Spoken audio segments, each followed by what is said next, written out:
Ok, entonces, con esto terminamos la parte de, ahí estamos, la parte de la normativa y vamos a hacer una primera etapa del primer tópico del curso que se llama modelado de procesos, donde vamos a hacer una introducción. ¿Ya? Entonces lo que queda, esta media hora que vamos a dejar la clase, vamos a hablar acerca de una introducción al modelado de procesos, ya para que comprendamos un poco dónde estamos en, en el curso y el contexto que les quiero dar y eso. ¿Ya? Entonces, primero vamos a decir de que esta primera clase de modelado de procesos es el puntapié inicial para la primera unidad, que es la unidad de modelado. Ya, entonces vamos a partir con modelado y esta correspondería entonces a las intro. Esta va a ser la introducción a modelado. ¿Ya? ¿Y qué es digamos así, necesitamos con esta primera unidad construir los cimientos que luego nos van a permitir soportar todo lo que vamos a aprender de simulación y de optimización? ¿Ya? Dicho de otra forma, si no sabemos modelar, la simulación que hagamos no nos va a servir, porque vamos a simular algo que no está bien modelado. Y si no sabemos modelar, tampoco vamos a optimizar de manera adecuada, porque la optimización va a estar sobre un modelo que es errado. Entonces, la mayor cantidad de tiempo que vamos a gastar sin tener ninguna evaluación va a ser en esta parte, en este tópico de modelado, porque necesitamos hacer un análisis muy consciente de las herramientas que han adquirido durante su devenir por la universidad y tenerlas como muy en la cabeza, muy frescas, de tal manera de que luego lo podemos utilizar para la simulación y optimización. ¿Ya? Entonces, dicho eso, que le vamos a dar, de hecho, como la importancia que tiene este tópico de modelado, les cuento que mi objetivo es que intentemos desarrollar un algoritmo de modelado, que esto sea básicamente que seamos capaces de llegar a un modelo que describe un determinado proceso de manera algorítmica, o sea, siguiendo un conjunto de pasos. ¿Ya? Y es algo que es bastante complejo de llegar a eso, y fundamentalmente es porque para modelar necesitamos básicamente comprender el problema que queremos modelar, el proceso. O sea, hay mucho, mucho conocimiento detrás. Y aparte de tener mucho, mucho conocimiento detrás, hay muchos supuestos que aplican y que depende, por lo tanto, del tipo de problema. Entonces, modelar no es algo que sea muy algorítmico. ¿Ya? De hecho, si ustedes revisan, por ejemplo, el Juven y otros libros de modelado, finalmente uno llega a la conclusión de que modelar es una especie de arte, en el sentido de que hay mucho de, como de interacción de ciertas áreas del conocimiento, más un análisis que uno tiene que hacer para sacar unos supuestos, y a partir de eso uno tiene un modelo bueno. ¿Ya? Sin embargo, en mis años de experiencia, yo he identificado que hay ciertos pasos que son bastante recurrentes, ¿ya? Y que básicamente nos puede ayudar a tener una especie de acercamiento a un modelo que de manera medianamente buena describe los datos, ¿ya? Y entonces a eso yo le llamé el algoritmo de modelado, y es lo que les quiero comentar en estas clases introductorias, ¿ya? Entonces, con este contexto, sí les tengo que decir que un modelo bueno es el modelo que resuelve el problema, ¿ya? Y que lo resuelve tomando en cuenta todas las limitaciones que se puedan imaginar, ¿ya? ¿Y por qué me voy a detener ahí un momento? ¿Por qué les digo esto? Porque si nosotros no consideramos esta idea de que el buen modelo es el que depende del problema a estudiar, se da mucho de que el modelo que describe el problema que queremos estudiar es el modelo, el modelo que voy a ponerlo con un color bien llamativo, que asumimos que un modelo bueno es el modelo que es más complejo, ¿ya? Ese es el modelo más complejo, es el modelo bueno, ¿ya? Y más complejo generalmente desde el punto de vista matemático, ¿ya? Matemático vamos a poner acá, matemático. Es aquel modelo que tiene más ecuaciones diferenciales, es aquel modelo que tiene más relaciones más difíciles. Y la verdad es que no lo es. O sea, si queremos, por ejemplo, comprender cómo funcionan los procesos, probablemente algo de razón hay ahí, porque la física es súper compleja y por lo tanto necesitamos descripciones bastante complejas desde el punto de vista matemático. Pero la verdad es que entiendo que entre nosotros no hay ningún, y entre nosotros y nosotras no hay ningún matemático o matemática. Somos más bien ingenieros e ingenieras químicas, ya que básicamente utilizamos las herramientas matemáticas para resolver problemas relacionados con la ingeniería química. Y por lo tanto, el modelo que mejor aplicaría sería aquel modelo que permite resolver el problema que nosotros queremos, y quizás de repente tengamos que considerar, por ejemplo, un modelo que tome en consideración aspectos dinámicos, pero no siempre. Hay veces que no es necesario, hay veces que con modelos estáticos es suficiente, ¿ya? Hay veces que los modelos que queremos desarrollar son modelos que necesitan ecuaciones diferenciales parciales, pero hay muchas veces que uno puede hacer ciertos supuestos que me permiten resolver algo con mucha menos capacidad de cálculo y en un tiempo mucho más razonable, ¿ya? Entonces, básicamente, el mejor modelo no es el más complejo, sino que es el que resuelve el problema o el que describe el fenómeno físico de una manera adecuada, ya que entrega resultados de manera adecuada, y eso implica entonces aplicar criterios que vamos adquiriendo a lo largo de nuestra vida como ingenieros e ingenieras, pero también que tiene que ver con lo que ustedes van aprendiendo, con lo que les va enseñando sus distintos profesoras y profesores en las asignaturas anteriores, ¿ya? Entonces, sí, eso sí tenemos que tener algo claro, que al modelo al que tenemos que llegar no puede ser un modelo indeterminado. Tiene que ser un modelo que nuestros grados de libertad coincidan con las variables de decisión que nosotros vamos a tomar. ¿Ya? Y eso es algo súper, súper relevante, que lo vamos a dejar así súper, súper destacado, porque lo vamos a ver a continuación qué significa, ¿ya? Y, por supuesto, muchos tipos de modelos pueden ser estudiados. ¿Y por qué es importante tener esto claro? Porque los distintos tipos de modelos implican distintos métodos de simulación, ¿ya? Pero para llegar a todos ellos, tanto dinámicos como estáticos, con dependencia espacial, con dependencia temporal, largo, etcétera, básicamente la idea es implementar sistemáticamente la herramienta para generalizar este procedimiento, ¿ya? Como les decía, de la mejor manera posible, ¿ya?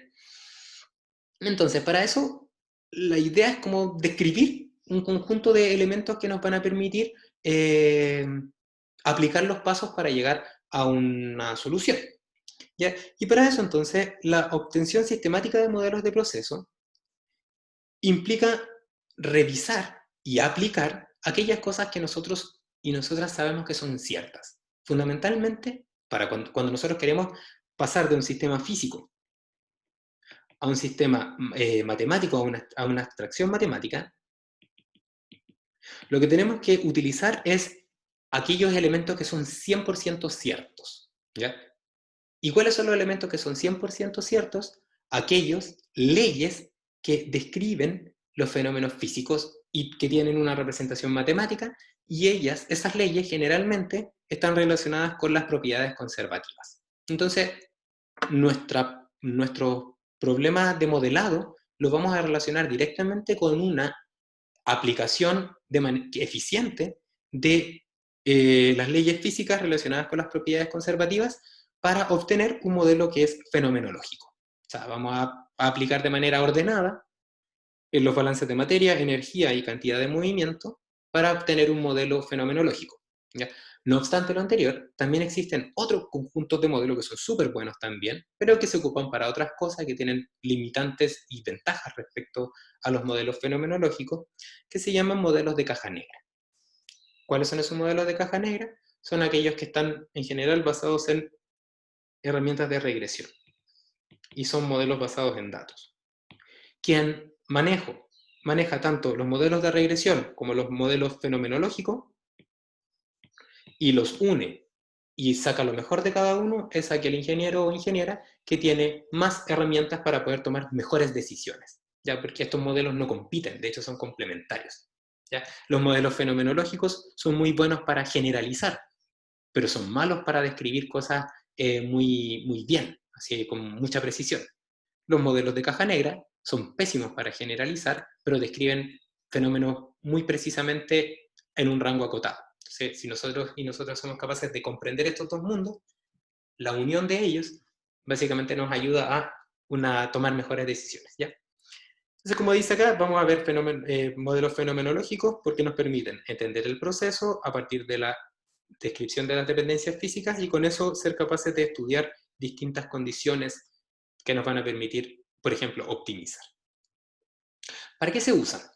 Estos modelos para muchísimas cosas, ¿ya? Como les comentaba, yo trabajo en esta área, mi línea de investigación utiliza modelos, yo no trabajo modelando ya. Seguro que el profesor Gonzalo en Santiago o la profesora Aldonza en Valparaíso serán, yo creo, mucho mejores exponentes que yo para hablar acerca de modelos. ¿Ya? Yo soy más bien una persona que utiliza modelos para tomar decisiones, para analizar procesos y tomar decisiones. ¿Ya? Pero sí he trabajado bastante implementando distintos modelos para solucionar cosas y les quería comentar un poco de qué se trata estos usos, ¿ya? Entonces, básicamente, podemos hacer una como especie de clasificación del uso de los modelos de acuerdo a la escala, por ejemplo, en la que se encuentra el proceso, ¿ya? Por ejemplo, si es que estuviésemos trabajando con un proceso que está en vías de investigación o estamos trabajando con desarrollo de nuevos procesos y aplicaciones, podemos aplicar modelados, por ejemplo, para identificar parámetros de diseño, para escalar y estudiar otras condiciones de operación y, por supuesto, también para el diseño óptimo de los procesos.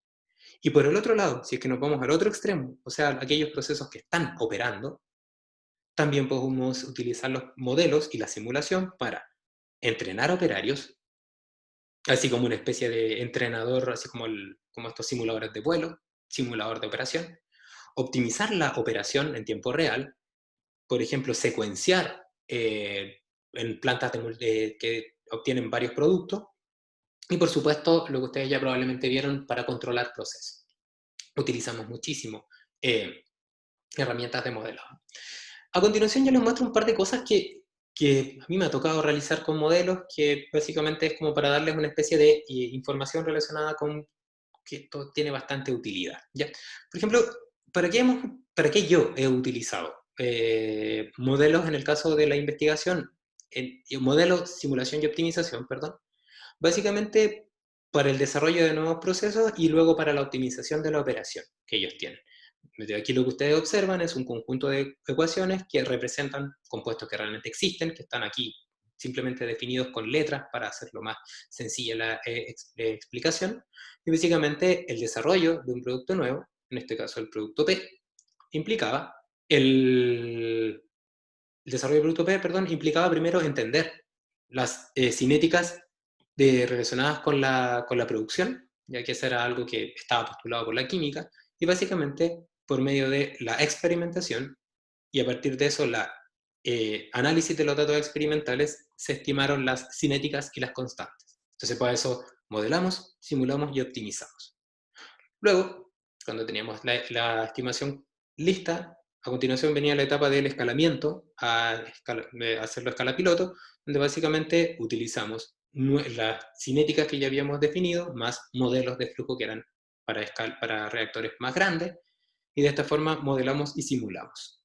Y finalmente, cuando teníamos el sistema completamente validado, se utilizaron los modelos anteriormente validados, perdón, para optimizar la producción. Y en este caso la producción consistía en que teníamos un reactor batch, que en este caso era un reactor de hecho feed batch, fed batch, el cual se le puede definir un perfil de alimentación, y la idea entonces era para un problema que se estaba investigando, esto fue mientras yo hacía el doctorado, fuésemos capaces de encontrar el perfil óptimo de adición del reactivo B, que era una de las materias primas, de tal manera de maximizar la producción de P. Y en este caso, básicamente, bueno, aquí está el perfil al cual nosotros llegamos mediante métodos como más exactos y mediante métodos numéricos. ¿Ya? Entonces, esto fue un desarrollo súper grande y que fundamentalmente se basó en estos tres conceptos aplicados muchas veces y de manera muy extensiva en el tiempo porque hubo mucha investigación detrás, porque era el desarrollo de productos nuevos. También yo he trabajado utilizando también la modelación, simulación y optimización en el diseño de procesos, en particular en el diseño de sistemas que recuperan energía por ejemplo, en las termoeléctricas, donde tenemos, ¿no es cierto?, un ciclo, en este caso tenemos un ciclo superior, que es el ciclo Brayton, ¿no es cierto? Y luego abajo tenemos un ciclo Rankine, ¿no es cierto? El ciclo Brayton funciona con aire y el ciclo Rankine con vapor. Y básicamente, mediante la modelación, simulación y optimización, propusimos una metodología que nos permitiera definir un tren de intercambiadores de calor, una red de intercambiadores de calor, perdón, de tal manera de disminuir el uso de utilities en la línea en la termoeléctrica, utilizando energías remanentes y utilizando fuentes de frío, en este caso, que existían en los alrededores de las plantas. Esto se desarrolló en GNL Quintero hace, bueno, igual hace un par de años, como 10 años más. Y básicamente la idea era utilizar ahí la energía negativa que tiene que deja el frío que deja la regasificación, el proceso de regasificación. Y por supuesto podemos utilizar las cosas, esto es súper interesante, modelando y simulando para abstraerse de los sistemas físicos que están en marcha, ya por ejemplo de una columna de destilación, una despropanizadora, una desbutanizadora, y a partir de eso transformar un modelo y una simulación utilizando algunas herramientas como de interfaz. eh, Podemos crear como salas de control virtuales que permiten entrenar operarios. Ya lo que ustedes ven ahí es un desarrollo que hicimos para Repsol en España, y eso básicamente son módulos de entrenamiento operario que básicamente son como especie de horas que tienen que tener los operarios para poder pasar a planta real. ¿Ya? Y por supuesto también aquí hay otro ejemplo que pues, se puede utilizar para la identificación de problemas operacionales incluso antes de que aparezcan. En este caso, el ejemplo que aparece ahí es un flujo, lo que había en una columna de destilación en Cataluña, en el Centro de Tecnología Química de Cataluña, donde ellos tenían un problema porque el reboiler de la columna de destilación tenía un flujo errático de vapor de calefacción. Entraba y salía así como con golpes. Y el supuesto que teníamos nosotros luego de hacer un análisis, primero teórico, era que había unos problemas relacionados con un problema de cavitación que se generaba en un boiler que estaba en el interior. Entonces simulamos el problema de cavitación, simulamos la formación de burbujas e identificamos que el patrón de flujo que observábamos, que ustedes ven en esta lámina de la izquierda, se parecía mucho al patrón del flujo simulado en la lámina de la derecha, y que entonces se podía explicar el fenómeno por la cavitación que se estaba generando dentro de la columna, lo cual fue confirmado 6 meses después cuando abrieron el boiler y se dieron cuenta que estaba todo lleno de hoyo. ¿Ya? Entonces, básicamente, la operación, la simulación y el desarrollo de procesos se pueden enfrentar desde esta perspectiva de modelación, simulación y optimización, y quien maneja esto tiene un, una especie como de valor agregado súper importante, ¿ya? Porque la mayoría de los ingenieros e ingenieras que trabajan en planta eh, son muy buenos para apagar incendios, porque básicamente están todo el día intentando solucionar problemas del día a día.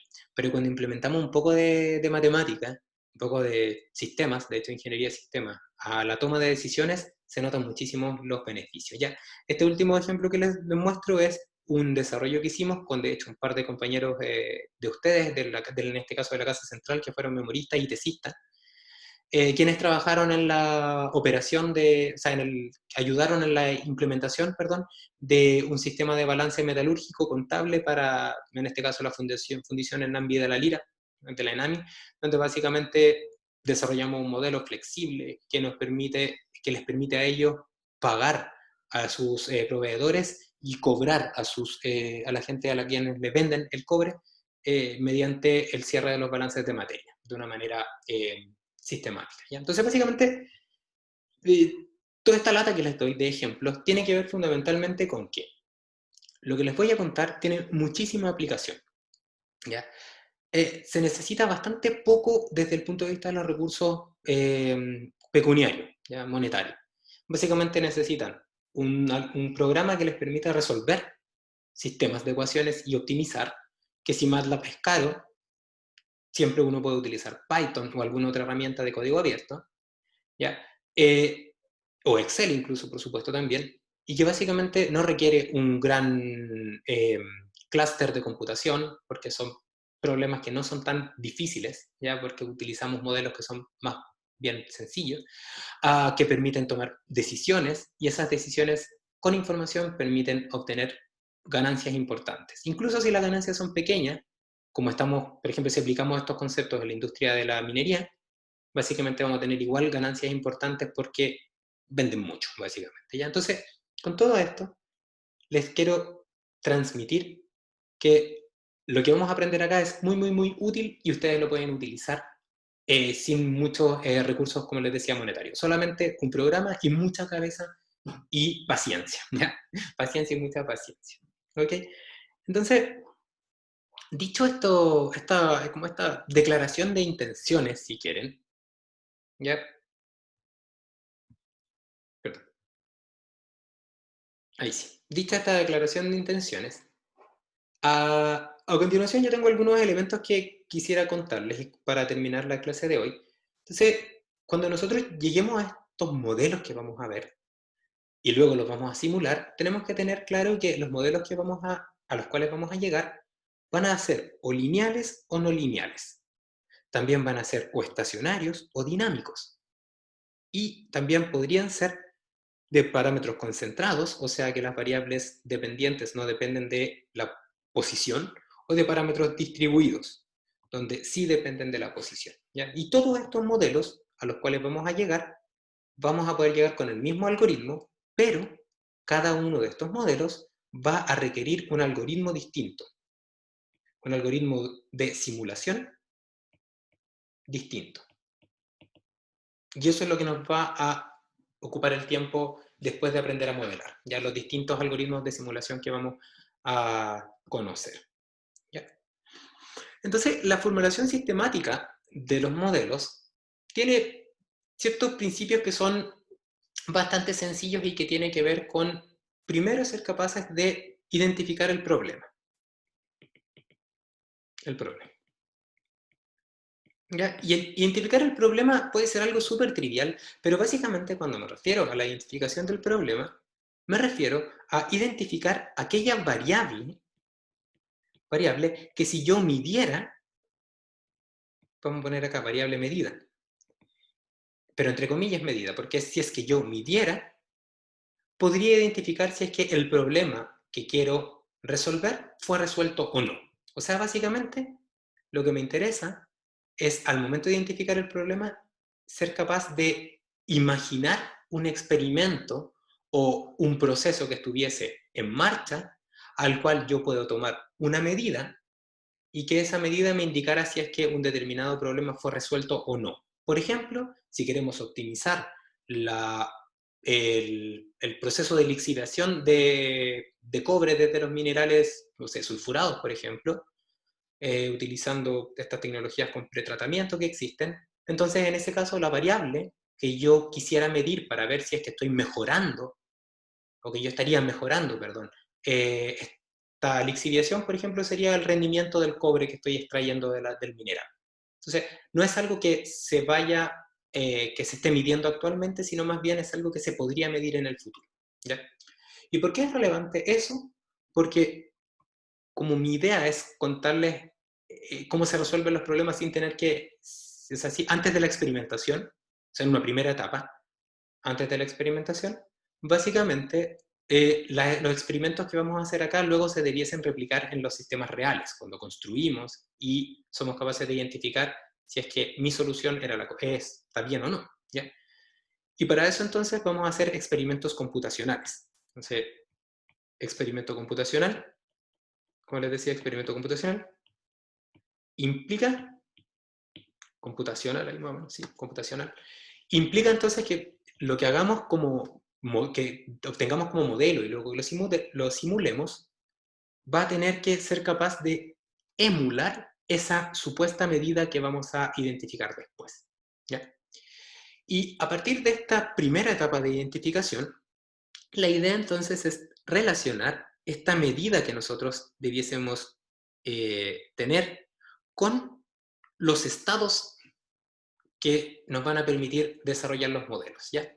Los estados son variables que están relacionadas con leyes de conservación, así que no son muchas.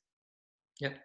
Entonces, si por ejemplo tenemos que medir el ejemplo que les daba de queremos evaluar una condición de operación para la lixiviación que maximice la conversión del proceso de lixiviación, entonces básicamente tengo que medir la concentración del cobre en una solución y la concentración, que sería la medida, estaría directamente relacionado con un estado del conservativo, que en este caso sería la materia por componentes, porque la materia por componentes permite describir la concentración. Entonces, una vez que identificamos el estado, aplicamos los supuestos correspondientes al problema que queremos resolver y a partir de eso planteamos una ley de conservación relacionada con ese estado. ¿Ya? Y cuando hacemos eso, tenemos un modelo, porque tenemos una ecuación que describe una variable que yo quiero describir. Y a partir de eso puede pasar dos cosas. Que el modelo sea consistente, eso quiere decir que el modelo tenga grados de libertad 0, o que no sea así. En el caso de que no sea así, que sea un problema subdeterminado, lo que tengo que hacer es volver a hacer un análisis de las leyes del sistema, perdón, del análisis de grados de libertad y volver a plantear leyes y ecuaciones que nos permitan cerrar los grados de libertad. Hasta, por supuesto, que los grados de libertad sean 0. ¿Ok? Y con este modelo que ya está, que es consistente, la idea es entonces luego simularlo y con esa simulación luego evaluarlo en distintas condiciones. ¿Ya?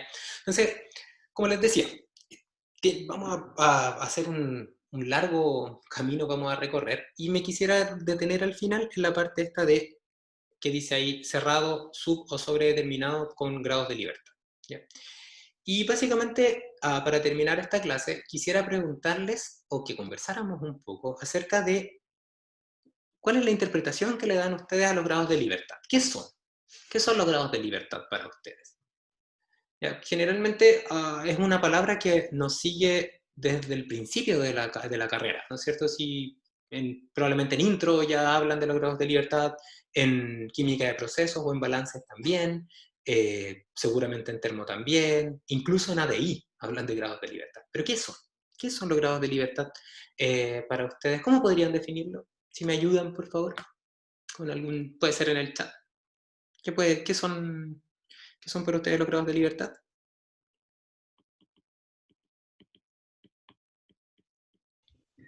No sé si está bien, pero no es como, es que quizá ya, como las ecuaciones que puedo plantear para resolver algún sistema. ¿Ya? Quizás es como muy matemático, pero eso se me ocurre. No, de hecho, no hay respuesta incorrecta porque de hecho no lo hemos definido nosotros, así que está bien. Dale nomás, Mm. Catalina. Pero para mí siempre han sido los grados de libertad como las ecuaciones necesarias que tengo para resolver un problema Ya, de cualquier tipo. lo estoy anotando para un problema. Ya, tengo tres comentarios por chat también. Súper bien. Ya, me dice, dos porque de hecho el otro era mía. Dice, Anaís me dice, las variables a considerar. Entonces, vamos. Entonces, Catalina habla acerca de las ecuaciones planteadas. Muy bien, tiene que ver con las ecuaciones planteadas. Anaís complementa diciendo, también podríamos considerar las variables, por supuesto que sí, variables. ¿Ya? Y Gonzalo me dice cantidad de datos faltantes para resolver un sistema. Súper bien los tres.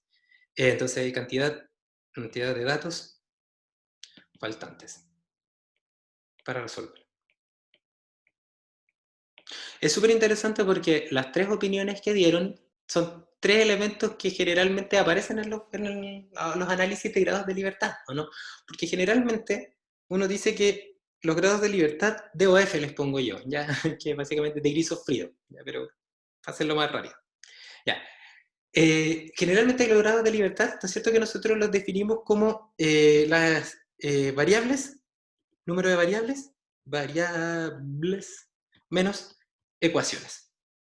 De hecho, para hacerlo aún más, es el número de variables menos número de ecuaciones.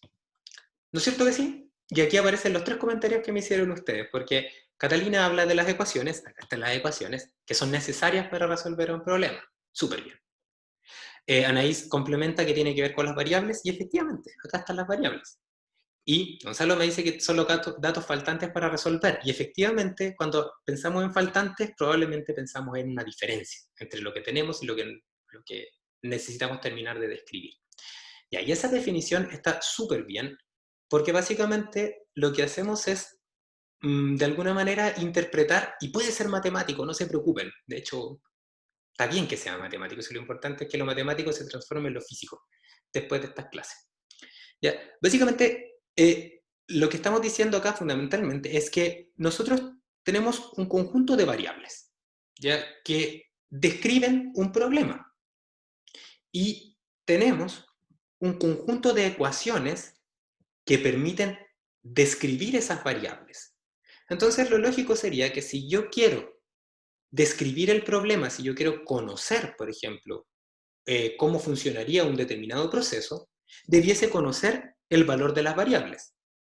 Y como debiese conocer el valor de las variables, entonces tendría que plantear ecuaciones que me permitieran conocer esos valores de las variables.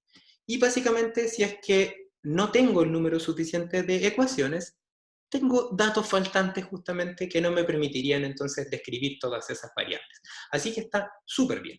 Esa es una definición que es casi de libro, que básicamente decimos grado de libertad, número de variables, número de ecuaciones, y está bien. ¿Ya? Ahora, esta definición tiene una parte que quizás la complementa, ya que los grados de libertad no solamente tienen que ver con un número, ya, porque básicamente ustedes acá, si nosotros ocupáramos esta ecuación, diríamos, no sé, imagínense, conté 10 variables de un modelo que estamos haciendo en APQ. Conté 10 variables y planteé 5 ecuaciones. Entonces yo sé que mis grados de libertad son 5, ¿cierto?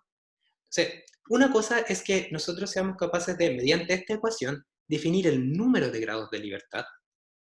Y mi idea es que también aprendamos que este número está directamente relacionado con las variables que faltan por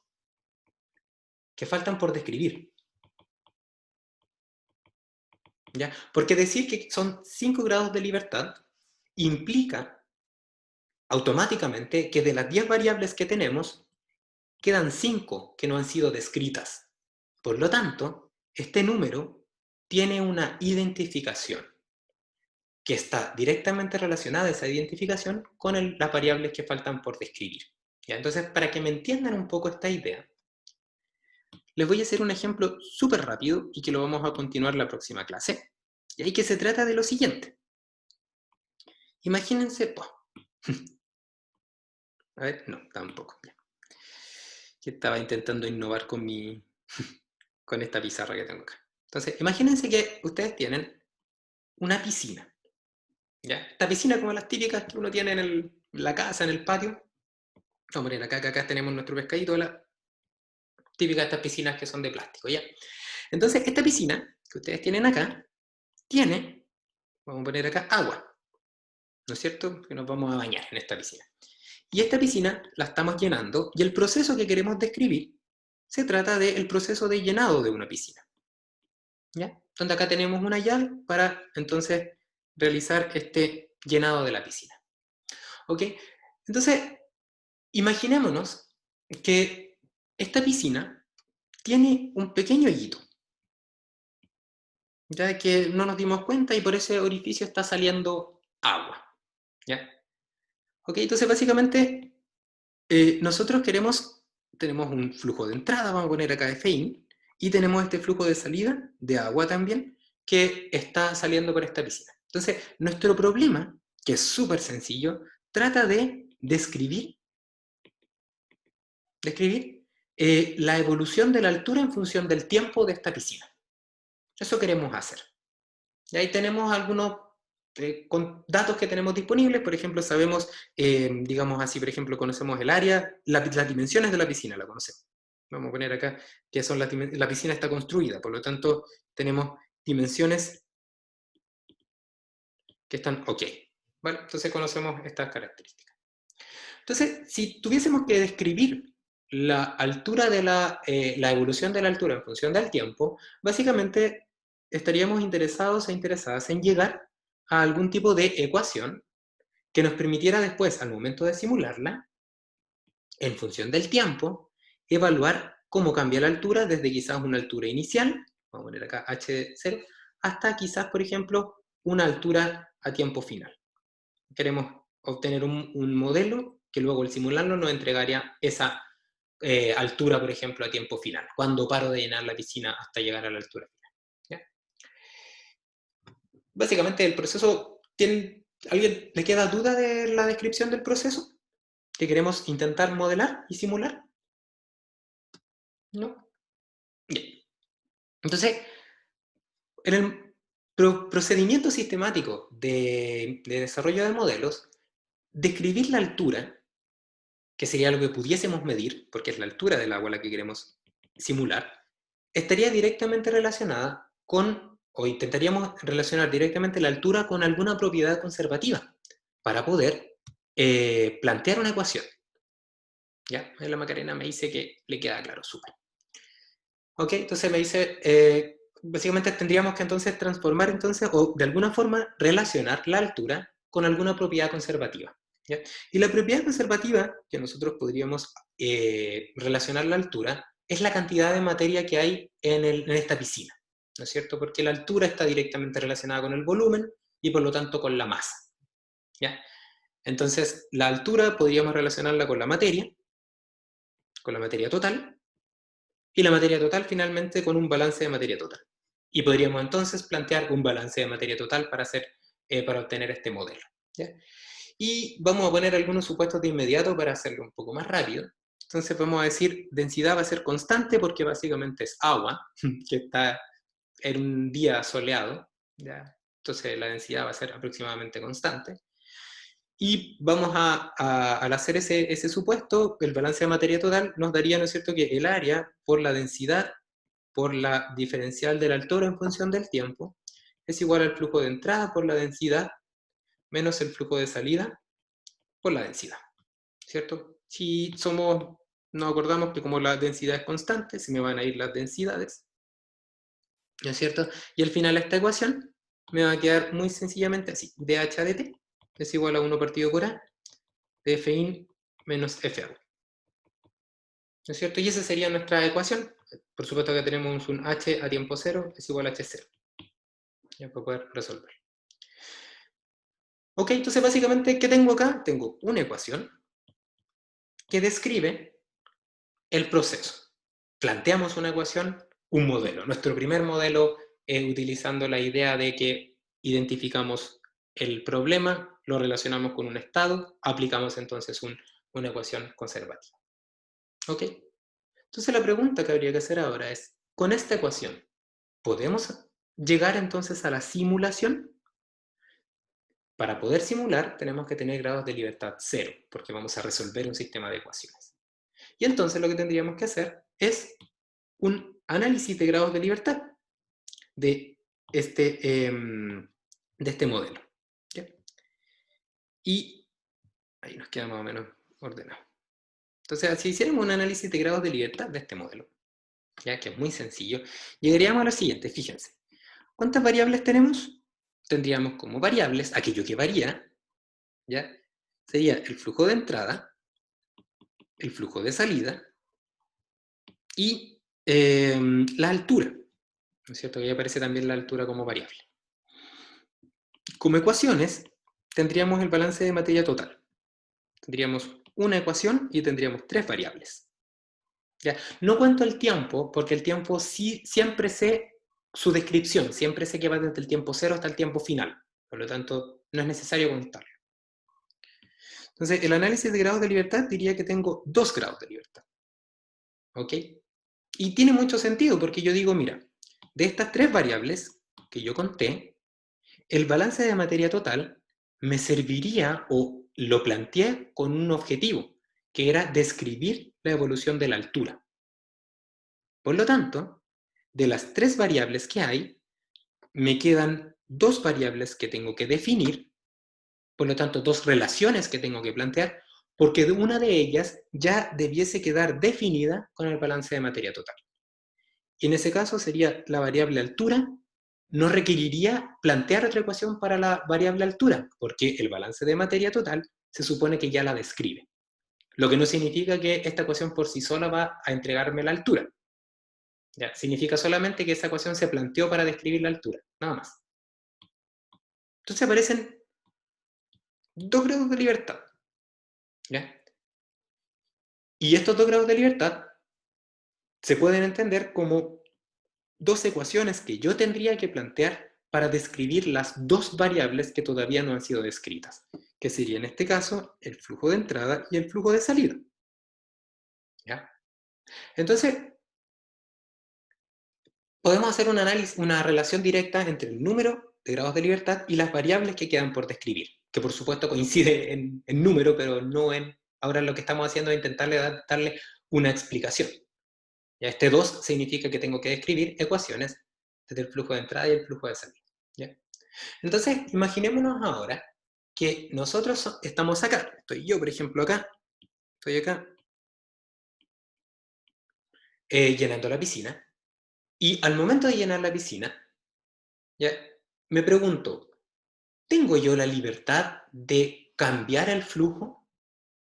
Porque si yo tengo la libertad de cambiar el flujo, entonces este sistema tiene un grado de libertad que tengo que decidirlo yo, que sería en este caso el flujo de entrada.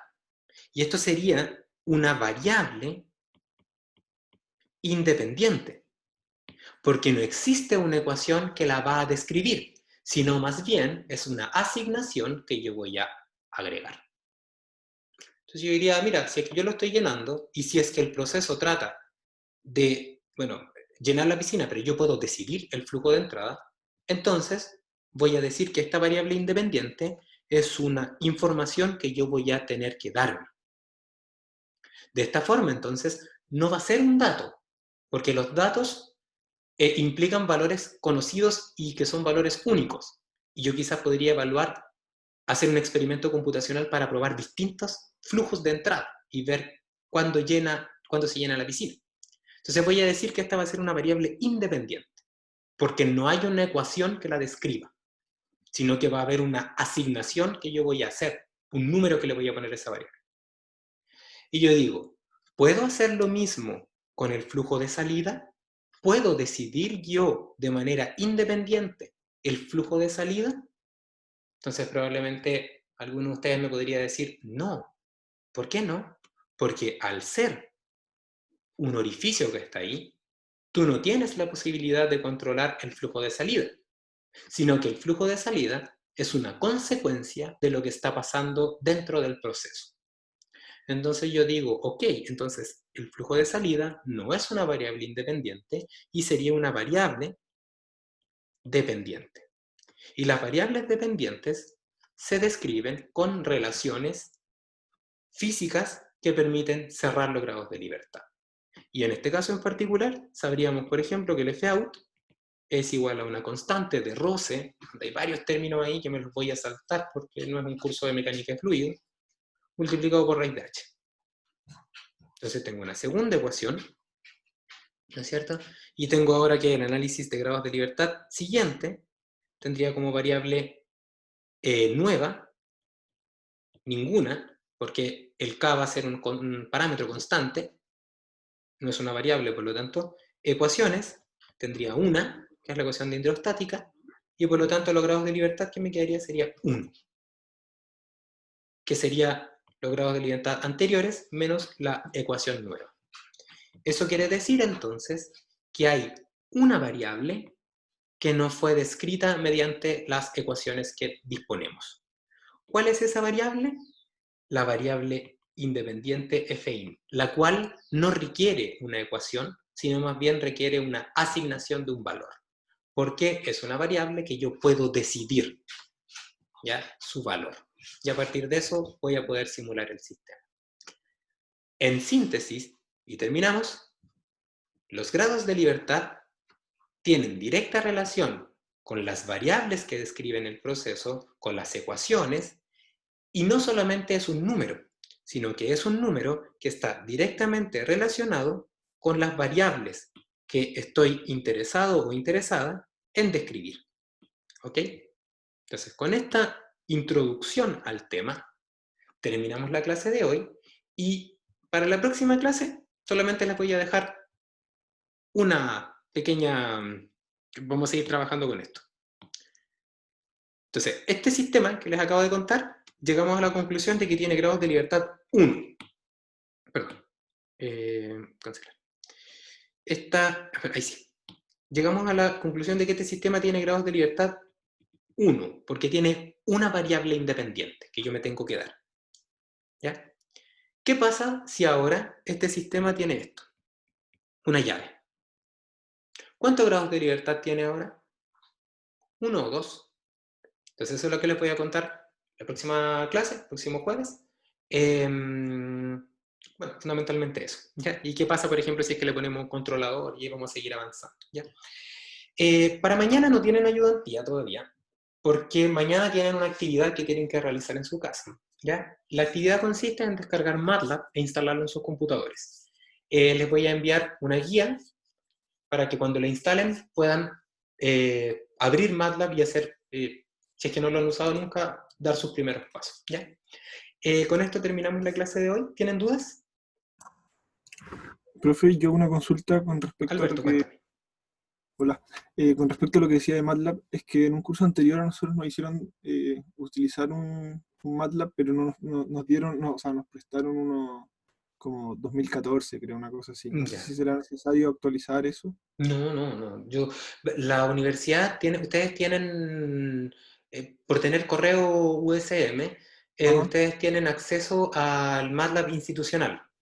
¿Ya? Ya. El MATLAB institucional lo pueden descargar de la página de la DTI. Ya yo les voy a mandar ahí, les voy a responder el correo que les envié con el enlace de la clase, enviándoles el enlace donde pueden descargar ustedes MATLAB licenciado con su correo USM. Ya, pero si ustedes tienen otro, sirve igual. Ya, Ya. no hay Muchas problema. gracias. De nada. Ok, entonces terminamos la clase de hoy. Que estén muy bien, que tengan un buen día. Adiós. Chao, profe. Chao, profe, que esté bien. Igualmente. Chao. Chao.